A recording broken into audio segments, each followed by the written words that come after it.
out. Now this is going to be the one. Okay? Yeah. Well, good day to you all. Welcome to this presentation on imagery scripting. My name is Remco van Wijngaart. Hello, welcome. My name is Barbara Basile. And this presentation will be about imagery scripting, and we would like to share with you the program that we have in mind for the next 30 minutes. So it will be just a brief introduction on imagery scripting. Very short, very brief, but just to get a good start. What are we trying to do with imagery scripting and how does it work? And then we want to show to you how it actually works by presenting you a role play. After that, Barbara will talk about her research data that is about the effects imagery scripting, an emotion-focused technique, has on the intensity of cognitive beliefs. And then we'll try to talk about the challenging situations that might occur, showing to you that there are some pitfalls that we need to keep in mind to make this effective. And at the end of it, we'll share with you some of the concluding remarks. And if there's time, there might be still time for some questions and answers. Okay, just to go straight through to what we're trying to aim for with imagery scripting. It's an emotion-focused technique. That means that we are working with memories, but meaningful memories. We want them to be emotional memories that are stored in the brain.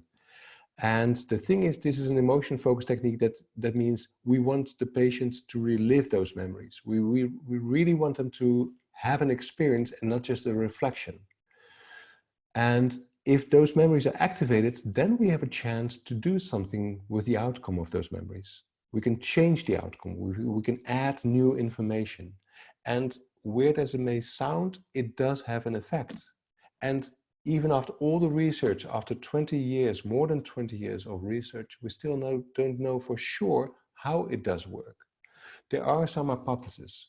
And the most common one is presented by Arnold Arns, who published an article in 2015. It talks about the many benefits that imagery scripting provides to us, like it processes emotions that otherwise might not be easily accessed. And doing so, it gives us a chance to provide nurture or care. And it does something with the cognitive beliefs. And that will be the aim of this presentation.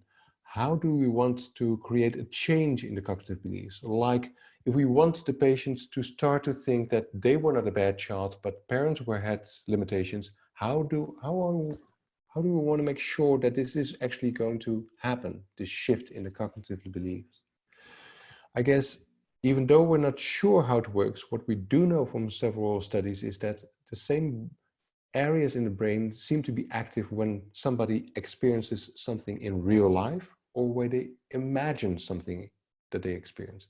So in other words, for the brain, it doesn't seem to make a big difference if you actually experience something really, realistically, or that you imagine that same experiences in a vivid way. So we are working with the brain. And to show how that is done, we're going to do a little demonstration. That means that Barbara is not Barbara anymore. She's my patient, Sandra. Welcome, Sandra. And just as a short introductory remark, what you may know is that when you do imagery scripting, you may want to start with something that was triggered last week and then focus on the emotional response to that recent trigger event and let that emotional response lead you to the past. We're not going to do that effect bridge now, but that's just because of time limitations. We only have 30 minutes. So, stepping into the role play. Wow. So, Sandra, so you had this situation, this problem with your friend last week that sort of gave you the feeling that you were not important. Am I right? Yes. Yes. And it sounds to me like this again is that same feeling that you've been talking about in other sessions as well. This seems to be the common theme in your life, that feeling of not being important. And again, it has been triggered with this situation with your friend. Mm-hmm. Yes. So why not let us do an exercise that might help us to get a better understanding where does this come from, But B, and that's the most important thing, we would like to try to change that. We would like to make you feel better about you and things. But before we start, if you think now of that belief, like I'm not important, how strong would you rate that belief now? You have to rate it on a scale of 1 to 100, something like that. 100 being absolutely certain that this is true. 90, 100. Okay, wow. Well, so that tells us that this is not just a belief. This really is a strong belief. It affects you. It is that strong. Okay. Yeah. So with that in mind, I would like you to close your eyes for the next 5 to 10 minutes and stay connected with that belief. Like, I'm not important. When you say it again to yourself, I'm not important, and you really start to focus on that, how does it make you feel right now? I feel bad. I mean, I feel I'm not important and I'm not worth. And yeah. And where do you feel that in your body? I feel I'm very small compared to others. I feel like really I'm very tiny, very small compared to the others. Okay, and is there a place in your body where you can actually feel that being small, being not important? Well, somehow, yes, on my chest, yes. Sounds like a really unpleasant feeling, but I would like you to stay connected to that feeling. And I would like you to, when being connected to that feeling, I would like you to open up for images of your childhood. And with this feeling, what image comes to mind from your childhood? I have this image of me coming back from school. I'm stepping into the house and I'm about 7 or 8 years old. And I get into the room and I can see on my left side my dad. He's leaning on my mother's bed because I think she's sick again, she's depressed, and he's somehow, helping her, talking to her, looking at her. I'll be this little girl. And when you see all this, how do you feel right now? I feel sad. I feel like I feel sad because I really want to tell something to my dad. Something bad happened to me at school, and I would really like to tell him, but he doesn't even look at me. Okay. That sounds like a really unpleasant place to be. I feel that you want to share something and he's not paying attention to you. I don't want you to be there on your own, so I would like to step in and help you out a bit. Would it be okay? Okay, yeah. I would like there to be there with you, close to you if I may. So can you picture me there, being there with you? Yes, I can see you in front of me, very, very close to me. And how does it feel to you, me being around, knowing that I'm there to help you? Well, I'm curious, and somehow I can see you're very big. And yeah, I'm curious to see what's going to happen. I like your curiosity. And I would like you to just listen in so you can really get an understanding, get some info of what I would like to share. I would like to talk to your father right now. Okay. I would like you to just stay there with me. Just listen in and see how it makes you feel. Okay? Okay. So I'm turning towards your father. I'm saying, okay, well, I'm stepping in. I'm here because I would like you to pay attention to what I'm saying right now. I don't want you to pay only attention to your wife. I'm sorry to see that you feel depressed. I truly am. But even so, there's your daughter. She's standing there. She feels bad. She wants to share something. And it's your responsibility as parents to pay attention to her feelings. How do they react? Well, my father's looking at you, he's listening to your words, but he's not really answering. He's like saying, well, but my wife is depressed. But he's not really saying anything. Okay. Yes, your wife is depressed, and I'm truly sorry to hear that, but it doesn't change the fact that this is about your daughter, and her feelings, her needs matter. It's your responsibility as a parent to make her feel that way, that she matters to you.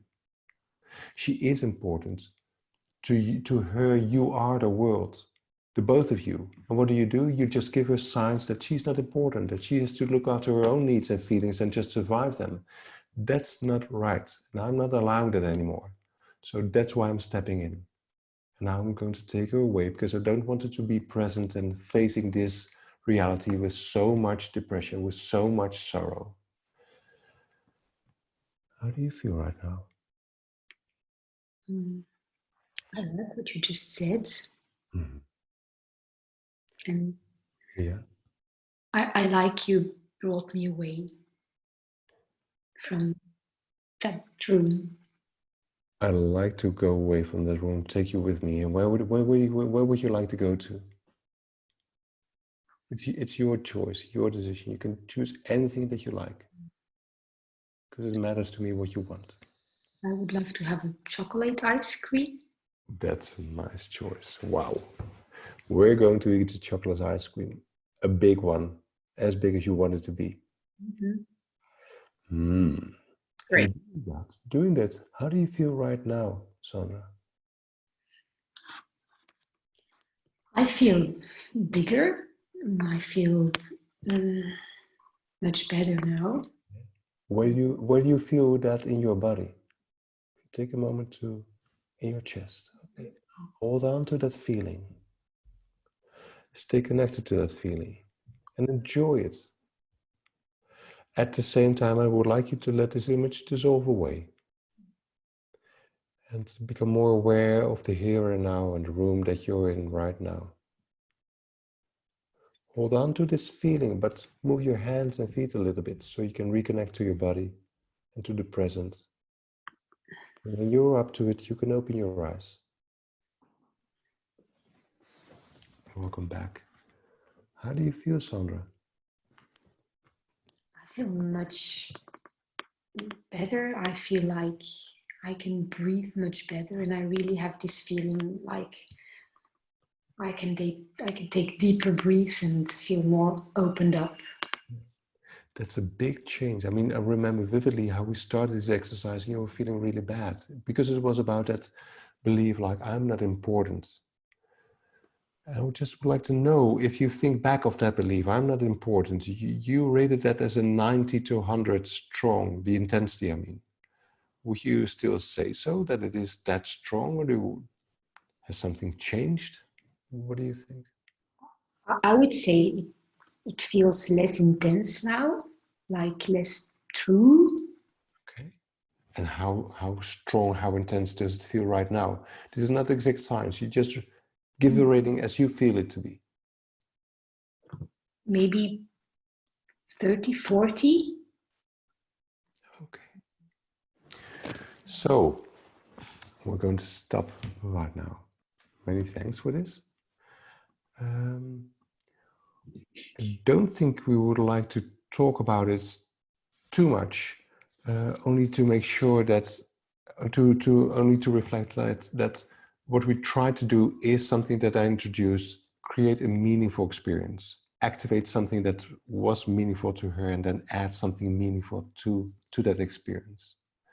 Now, this is like a clinical example, but then now I would like to give the words to Barbara, because it's not just about clinical experience, it's also about research. Thank you, Remco. Can you? Yeah, thank you.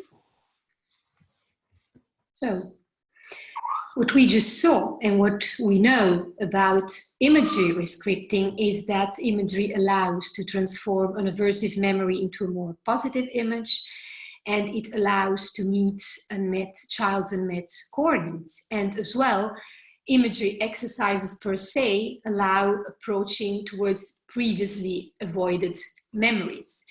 And as suggested by the cognitive hypothesis, imagery with rescripting might also be useful to change the strength of negative core beliefs that maybe have developed during childhood.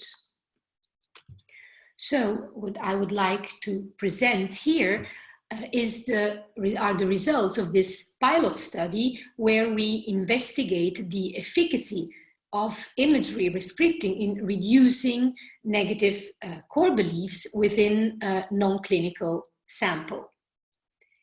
And we started this study with two main aims. So the first one was to test whether one single imagery with rescripting session somehow would affect the strength of negative core beliefs. And secondly, we wanted to compare this eventual change in the intensity of such beliefs across two different conditions, one including imagery exercise and imagery with rescripting exercise, and the control condition with no emotional experiential exercises. So far we recruited 43 psychology students attending the School of Cognitive Psychotherapy in Reggio Calabria, in the south of Italy, and subjects were randomly split into two different conditions.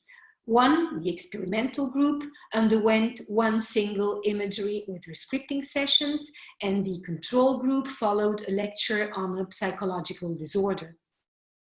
And starting from the current literature, we selected 20 of the most common negative beliefs that about the self and about others.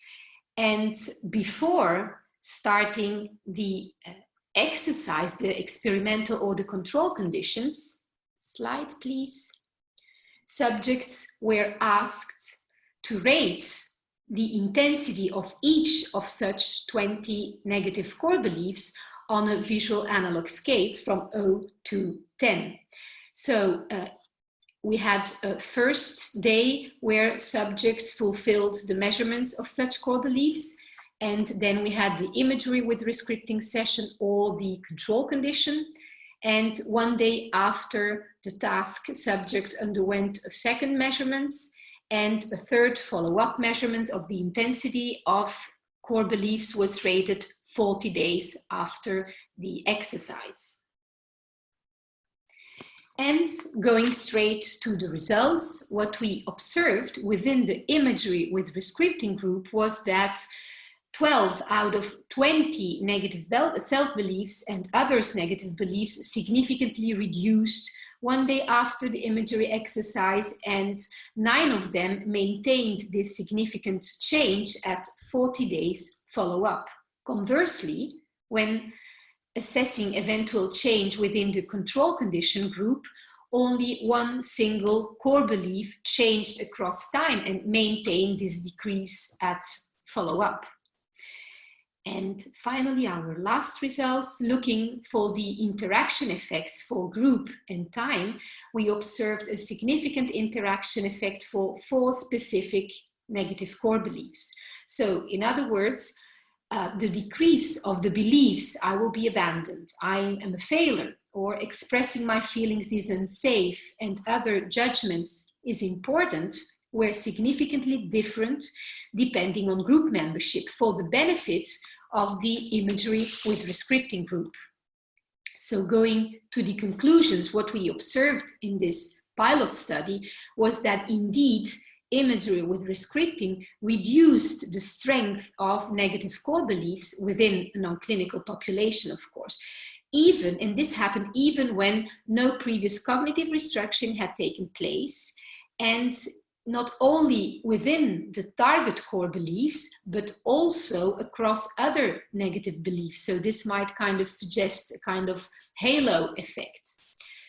Of course, this study has several pitfalls, such as the small sample size or the absence of a balanced control conditions with, for instance, an emotional experiential control task.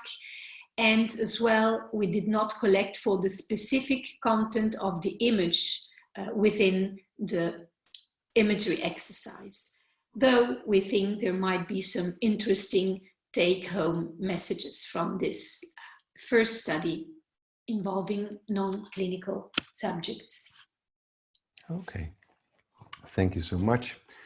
Well, interesting, because it shows that this emotion-focused technique that we've used, that you just saw a demonstration of, has a profound impact on the intensity of cognitive beliefs. But it doesn't come by itself. It's not just that everything goes easy and everything just goes smoothly always. There are certain pitfalls that we may encounter when applying this technique. What we would like to do now is demonstrate 2 of those pitfalls that you may encounter as a therapist. And we will not talk about those pitfalls in advance, just give you a demonstration. You can see for yourself, and the question is, what do you think that might be improved, or what could go better in this situation? And then we're going to share that, we're going to discuss that shortly after each demonstration. Okay, so you had this situation with your friend, and now when we start with your eyes closed, I would like you to focus on that feeling, Sandra, of not being important.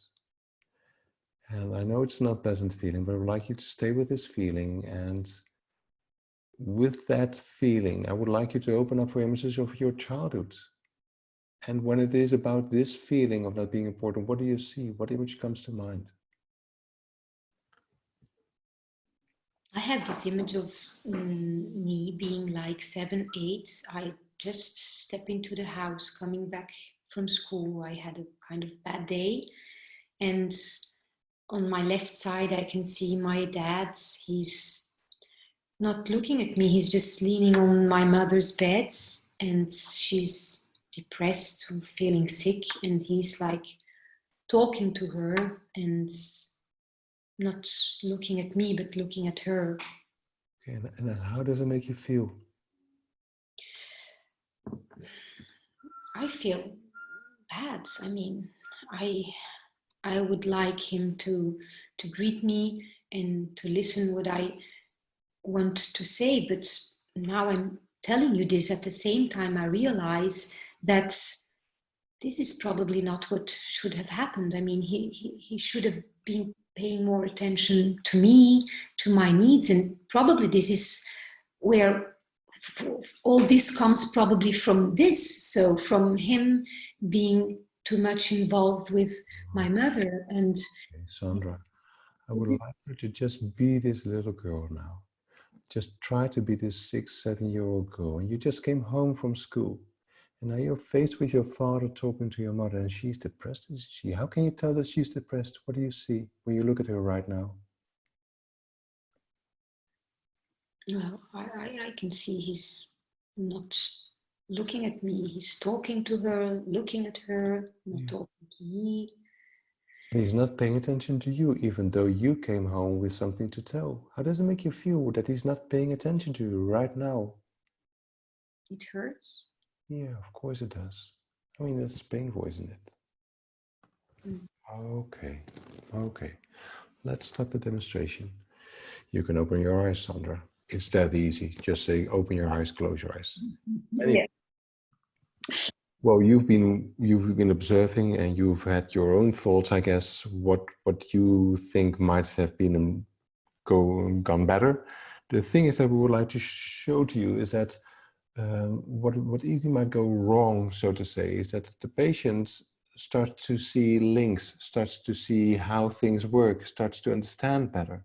And even though we are aiming for a better understanding, even though we want them to make this cognitive shift, we don't want it to happen too early, because in that way it would sort of hamper this corrective emotional experience.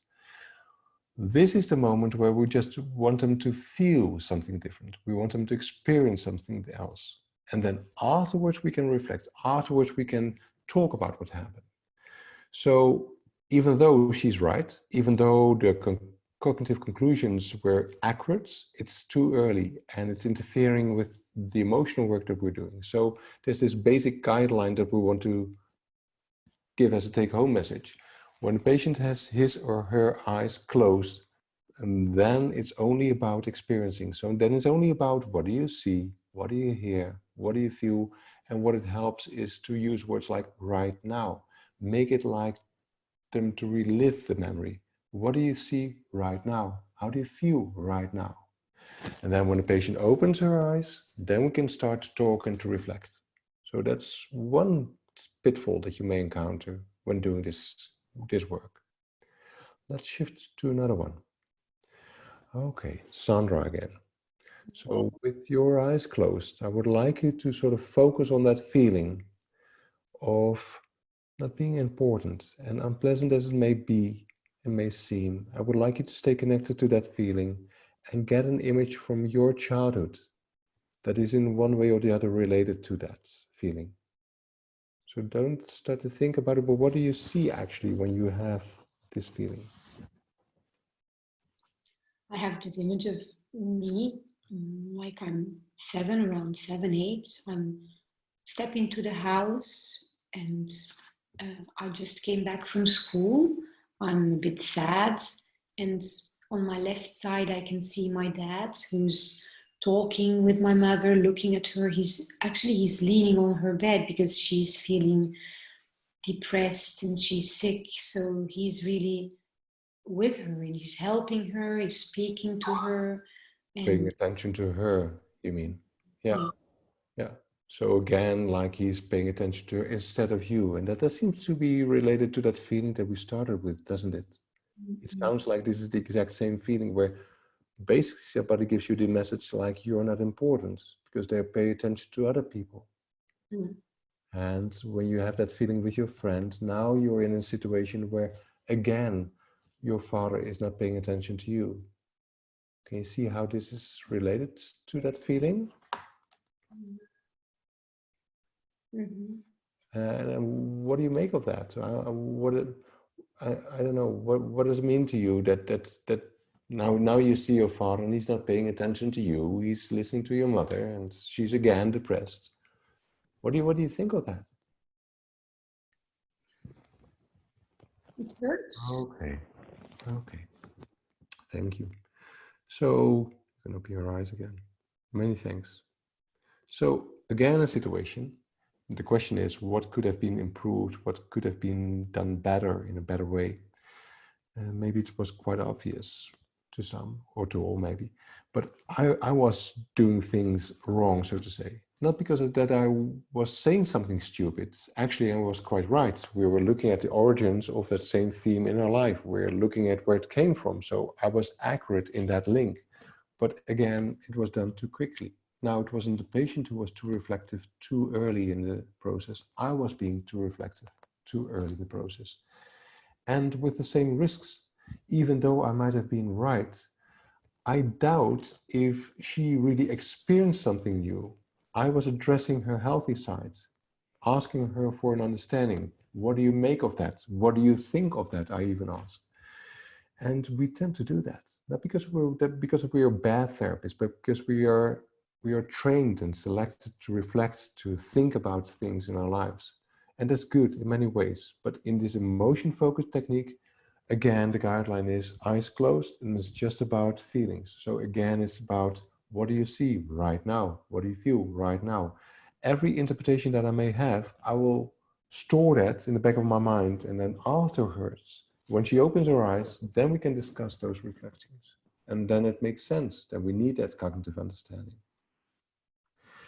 So, to round things up and to conclude, is that we have a powerful tool in our hands, something that has been there for a long time. I mean, in the late 19th century, there was already done imagery work, but the last 20 years, a huge load of research has shown that imagery scripting can be hugely effective. And Barbara has shown that it can have an impact on the cognitive beliefs, even the intensive cognitive beliefs, even if you don't aim on those cognitive beliefs themselves or specifically. But there are some pitfalls that we need to consider. Don't start to reflect and don't start to focus on that cognitive shift too early. Let this technique do its work, and the working mechanism seems to lie within the emotional process. So eyes closed, is all about feelings, not recollecting things, but experiencing things.